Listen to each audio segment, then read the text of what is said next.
A lot of you have been asking me of how I met my Nigerian husband. I was going through a heartbreak and I was trying to hide my pain from the heartbreak through working a lot. I was depressed that time. I never went out with friends. I would be talking to people on the phone and never meet them. I didn't know exactly what I wanted because I was still getting myself together. I remember that time I was living alone. I could just go to work and then come back home and sleep. I had literally nothing going on in my life apart from work. And it was getting so lonely. So I decided to open up our dating app. I wasn't looking for something serious. I was just looking for someone I could just talk to. So one of the guys I was talking to on that dating site happened to be my husband, my Nigerian husband. He was so serious of what he wanted and he showed me a lot of interest. But at the same time, I knew he came from Nigeria, and at the time I had heard a lot of things about Nigeria. He asked for my number. I gave him my number because he was persistent. He wrote to me every day. He told me good morning every day on the dating app.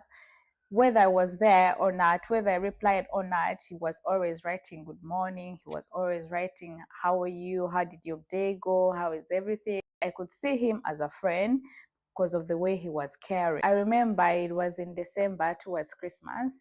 I was seated in the sofa with one of my friends. We were talking about Christmas and all that. So he sent a message on my phone.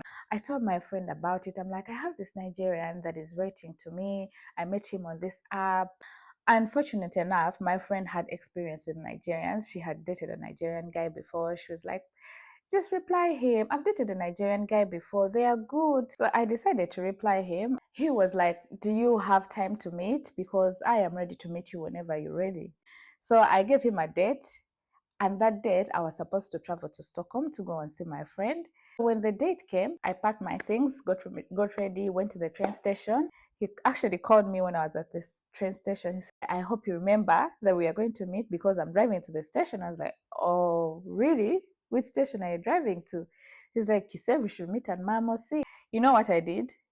I took a train and went to the next station. So that when he calls me that he's at this station, I tell him, oh, sorry, I left. When he arrived, he called me. He's like, I'm at this station. Where are you? I'm like, unfortunately, I am at Hillier right now. There is something I had to pick up and I don't think I can make it to Marmosi right now. He's like, don't worry. I'm going to park my car here. I'll take another train to Hillier. So from Marmosi to Hillier is just less than 10 minutes. I decided to go and do some window shopping in one of the clothing stores so that when he comes and I look at him and I don't like him, I would just vanish. So we reached, I was still thinking about whether to see him or not, and then he saw me. There is no turning back at this point. I couldn't hide at this point. I couldn't run away at this point. I guess I just had anxiety meeting new people. He actually walked me to my train. We were talking, but I was really nervous. I was anxious. And at that time, both of us had a hard time understanding each other's accent. He thought my Ugandan accent is weird, and I thought his Nigerian accent is weird. So when I was coming back from Stockholm, he made sure he kept the communication going. He was really patient. So when I came back from Stockholm, he actually called me the day I was coming back because I had told him what day I'm coming back. So when I got back from Stockholm, he was actually there waiting on the train platform. When I came out of the train, he was there waiting for me. He gave me a hug with a big smile. He took my small suitcase from me, my handbag from me, and he held my hand. I thought it was cute. He took me to his car, put my stuff in his boot, and then drove me home. So when he was driving me home, in my mind, I was like, I hope this guy is not thinking that he's gonna come inside my house and sleep over. You know how it can be.